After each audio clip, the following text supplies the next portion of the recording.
नमस्कार, city centre show में आपका स्वागत है। मुंबई से मैं हूं पूजा भारद्वाज। शो की हम शुरुआत कर रहे हैं प्रदूषण की खबर से, जिस पर सुनवाई करते हुए सुप्रीम कोर्ट ने पराली को लेकर सख्त रुख अपनाया और कहा कि किसी भी सूरत में पराली नहीं जलाई जानी चाहिए। उन्होंने साथ ही कहा कि 5 राज्य सरकारें और केंद्र इस मामले पर बैठक करें। अगली सुनवाई शुक्रवार को होगी। देखिए रिपोर्ट।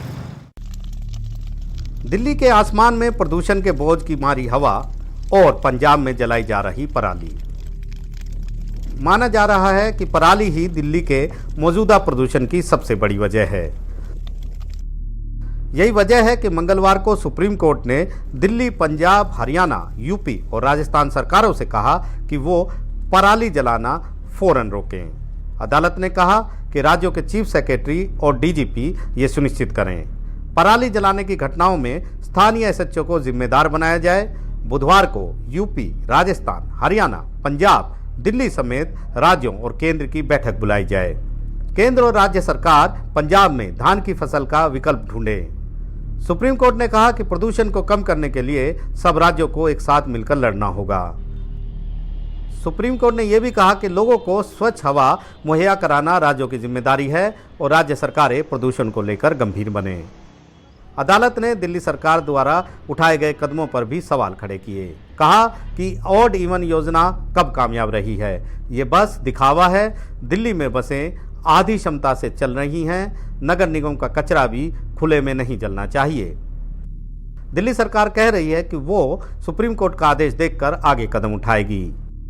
हमने ये निर्णय लिया है कि सुप्रीम कोर्ट का जो आदेश है उसको एक बार स्टडी करने के बाद फिर उसकी डिटेल प्लानिंग को उसके अनुसार हम बनाएंगे और फिर वो आपके सामने सूचित करेंगे। हालांकि आंकड़ों के मुताबिक पंजाब, हरियाणा से पराली जलाए जाने के मामले में बीते साल के मुकाबले 40% की कमी दिख रही है। जानकारों का कहना है कि दिल्ली के प्रदूषण में पराली से ज्यादा जिम्मेदारी दूसरे कारकों की है, लेकिन अदालत की सख्ती के बाद शायद सरकारें प्रदूषण को लेकर संवेदनशील हों।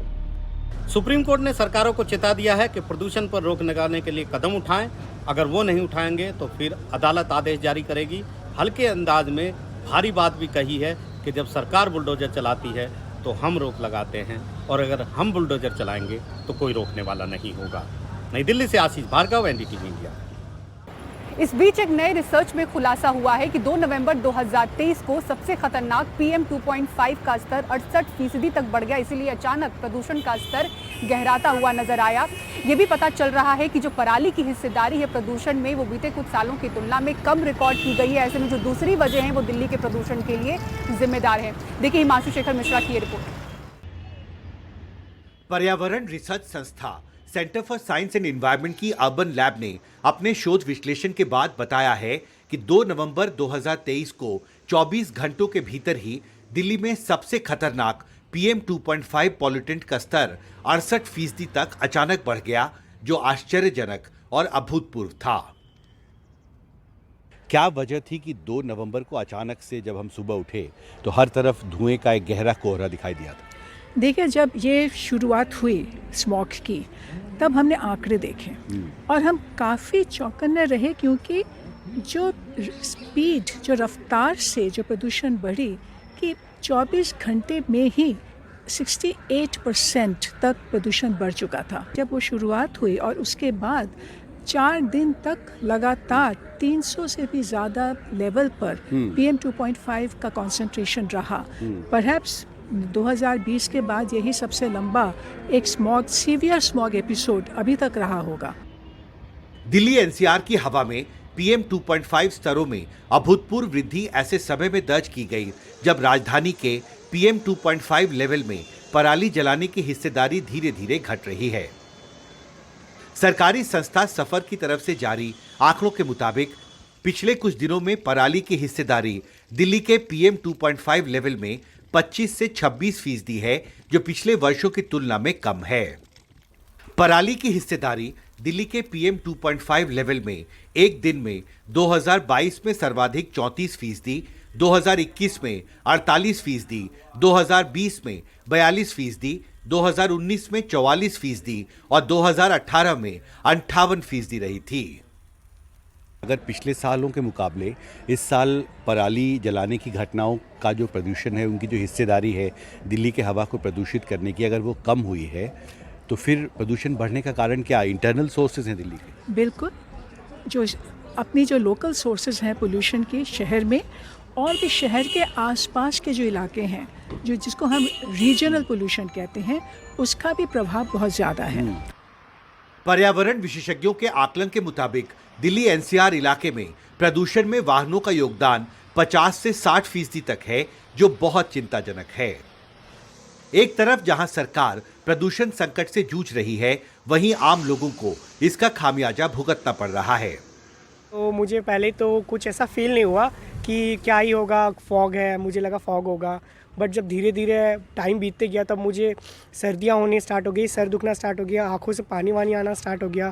फिर मैं तुरंत डॉक्टर के पास रिकमेंड करवाया खुद को कि हाँ देखते डॉक्टर क्या बोलते हैं। तो उन्होंने बताया कि ये पोल्यूशन का बस दिक्कत है, तो मैं उसके लिए मास्क भी कैरी कर रहा हूँ अपना खुद के लिए। जो हमें दिखता है वो उसका ज़्यादा डर लगता है, तो हमको दिख ही नहीं रहा था एक तरीके से कि हमारे सामने क्या चल रहा है, इसलिए मास्क वगैरह लगाया। But still there is a feeling कि वो अंदर हमको इफेक्ट तो कर ही रहा होगा। डर लगता है प्रदूषण से। एंड चेस्ट पेन वगैरह सब कॉमन इशू है। मतलब इनफैक्ट मेरी क्लास में भी काफ़ी लोगों को सर्दी खांसी हो गया उस दिन के बाद से। जाहिर है दिल्ली एनसीआर क्षेत्र में प्रदूषण के बढ़ते असर से निपटने की चुनौती बड़ी हो रही है और सरकार को इसका लॉन्ग टर्म सॉल्यूशन जल्दी ढूंढना होगा। दिल्ली से कैमरा पर्सन राकेश सिंह के साथ हिमांशु शेखर, एनडीटीवी इंडिया। कौन है सर प्रताप सिंह, जिनकी जोधपुर कचहरी में होती है पूजा और चढ़ाई जाती है सिगरेट, शराब और फूल माला? हमारे सहयोगी सुमित अवस्थी की ये रिपोर्ट देखिए।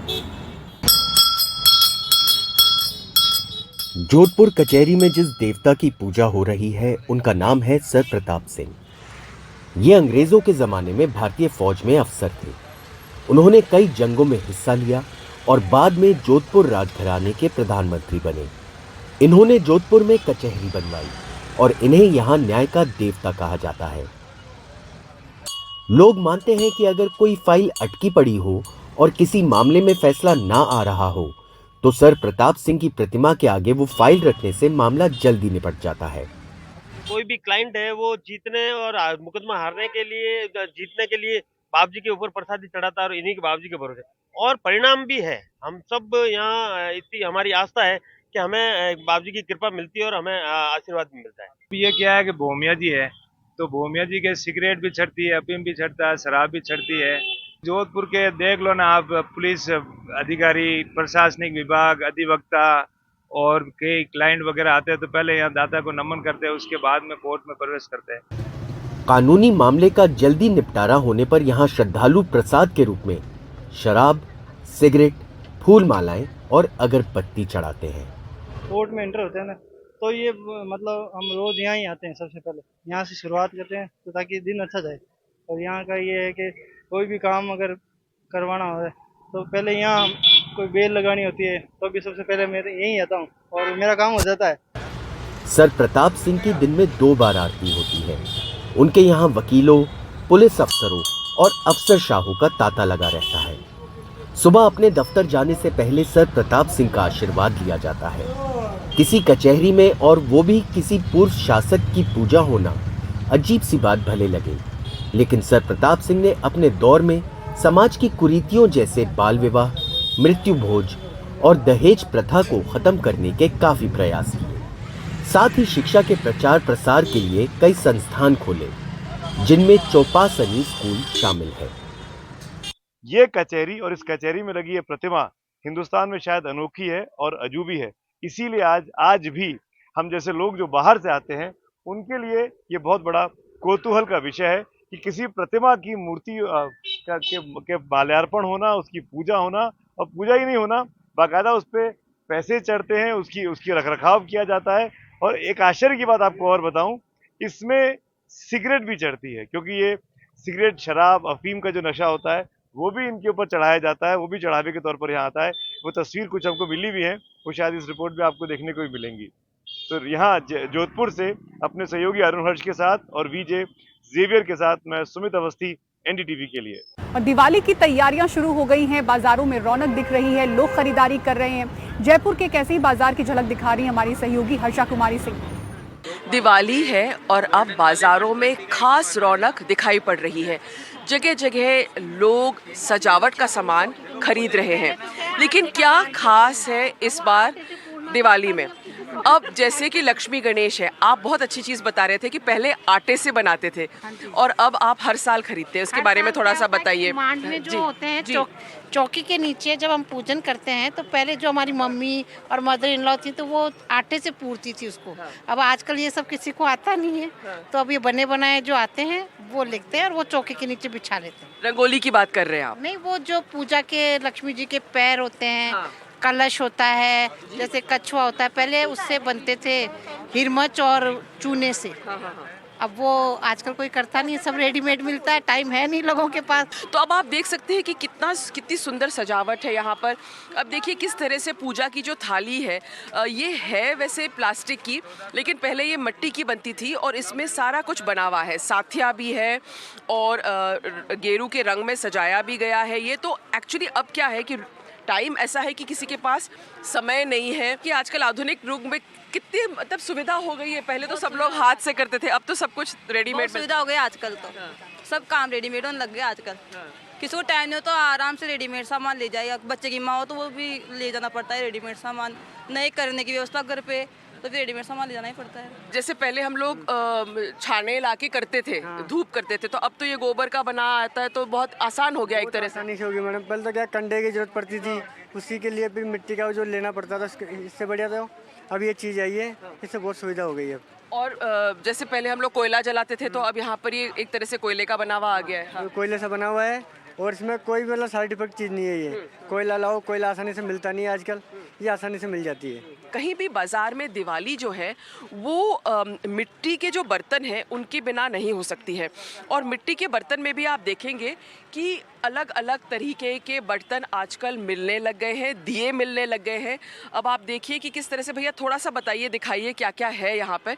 जो ट्रेडिशनल है लक्ष्मी गणेश है वो मिट्टी में ही बनते हैं। बिल्कुल ही अनोखा दिया है, इसको पानी में रखेंगे तो ये जलेगा, फ्लोटिंग होता रहेगा ये। और फल फ्लोटिंग के साथ ये ऑटोमेटिक जो ही पानी में डालोगे तो ये जल जाएगा। टी लाइट इसमें नीचे तो पानी में डालते ही ये जल जाएगा। पहले मिट्टी के दिए मिलते थे, लेकिन अब आप देख सकते हैं कि कितने अनोखे अलग किस्म के दिए अब इस बाजार में देखने को मिल रहे हैं। हर साल कुछ ना कुछ नया देखने को मिल रहा है। और दीपावली के लिए अयोध्या नगरी सज चुकी है। 11 नवंबर को दीपोत्सव की तैयारियां चल रही हैं। इस बार देश विदेश के कई कलाकार वहां प्रस्तुति देंगे। राम की पौड़ी पर लेजर शो चल रहा है। और सिटी सेंटर शो में फिलहाल इतना ही। पूरी टीम को दीजिए इजाजत। खबरों के लिए देखते रहें NDTV इंडिया। नमस्कार।